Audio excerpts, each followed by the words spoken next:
Bumangga sa poste ang isang senior citizen na taxi driver sa Maynila. Nahimatay siya habang nagmamaneho na posibleng dahil sa grabing init. Nagbabalik si Elaine Fulencio.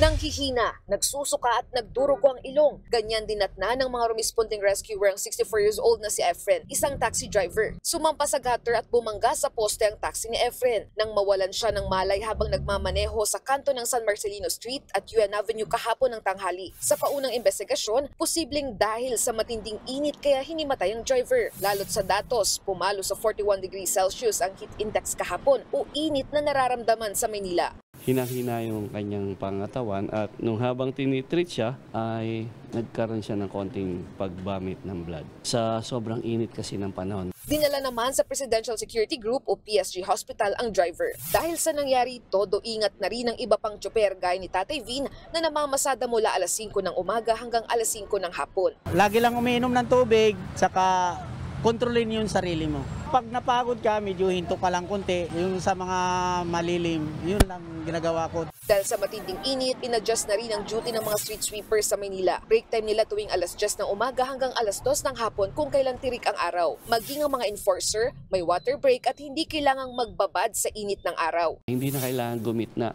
sa kainitan ng kalsada yung mga enforcers kung hindi naman talaga kailangan. Lagi magdala ng tubig para ma-rehydrate kasi cost talaga ng panghihina natin yung pagtuyot na yung katawan natin. Paalala naman sa publiko na gumamit din ng mga panangga sa init gaya ng payong at sombrero kung hindi maiwasang lumabas. Nagbabalita mula sa Frontline, Elaine Fulgencio, News 5. Mga kapatid, Julius Babaw po. Iba na ang may alam at may pakialam sa panahon ngayon.